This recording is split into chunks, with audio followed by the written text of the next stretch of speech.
Hey, welcome back to Be That Create That for women who are building leadership lifestyles with confidence, clarity, and impact. Remember, I'm your host, Trienne Topp, and today what we're going to do is we're going to get real about what it takes to build a powerful, aligned team. So, one that's going to move with you as your business learns to grow and not against you. So, whether you're building a business, a brand, or even a movement, who you build with matters just as much as what it is that you're building. So, what we're going to do today is we're going to talk about the different things and what it means to build a team that doesn't just bump heads with you when you're just trying to idea huddle. So, the first thing that we want to talk about is how we can take an aligned team versus a loud team. So, here's something that I just want you to sit and think about. A strong team isn't made of the loudest voices. It's made of the most aligned set of minds. So you don't need a bunch of chaos in your corner, these mixed signals, mixed ideas. There's a difference between brainstorming and just complete chaos. You don't need people who are more interested in competing with your vision than they are to contributing to it, or those that can't see that you have the same results in mind. There's just more than one way to get to that result, right? You definitely don't need yes people who agree with everything that you say, but they won't challenge you when those challenges really matter.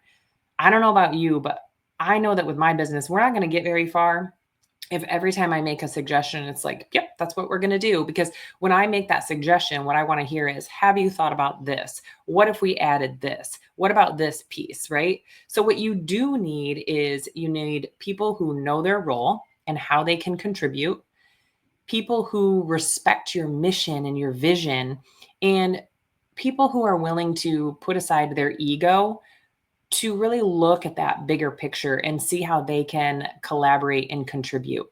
Because leadership is not just about building this fan club, it's about building alignment. And, we run a 7-figure restaurant. And when I walk through those doors, it is not lost on me that people want to please, right? They want to do the right thing. They want me to see them and be noticed for their ideas and the things that they're doing. But I also think about the fact that, like, my job is there to coach them and to get better and to share that vision and to learn from them as well. They're in these different positions that are contributing to that restaurant. So how can I take from the team as well as bringing something to them without them always feeling like they need to just please me or be that yes person? So especially when it comes to our personal branding. So we're going to take this just a little bit deeper. So when you're building your personal brand, clarity, consistency, and connection, those things are not optional. Those are everything. So if your team isn't in sync, your messaging is going to be off. Your service is going to be off. Your energy is going to feel scattered.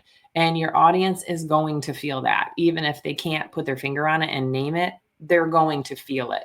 And I'll use the restaurant as an example.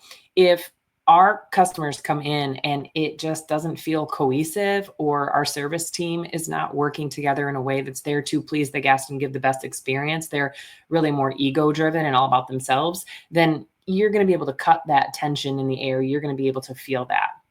So it's not enough for our teams to just be talented these days. Collaboration really is the new best thing. So your team has to feel like they're together. They need to understand the vision for the business, the voice and our messaging and how we carry ourselves. And then, of course, our values. They need to know when to lead, when to support, and when to stay in their own lane with love and professionalism. How do we explain to them, what is the right time to step up and share your ideas? Well, it's always the right time. It's the way that you bring those ideas that is going to make more people listen to what it is that you have to say. The last thing we want to talk about is you want to build your team with some solid people. So here's the shift we want to think about. You don't need yes people, right? You need solid people. You need people who have some confidence and believe in their own talents, but also, again, believe in the mission and the vision of the business. You need people who tell the truth and they do it in a kind, professional way, that own their own zone of genius. And also that are going to help you scale without just making it about them. It's how can this business thrive as a team? So it's less about chemistry and a little bit more about character. It's not about just building fast. It's about building the right things that are going to sustain long term. And if you're leading something meaningful, whether it's your brand, a business, or your team at work, you want to just ask yourself, am I surrounded by people who are lifting up this vision and lifting up each other?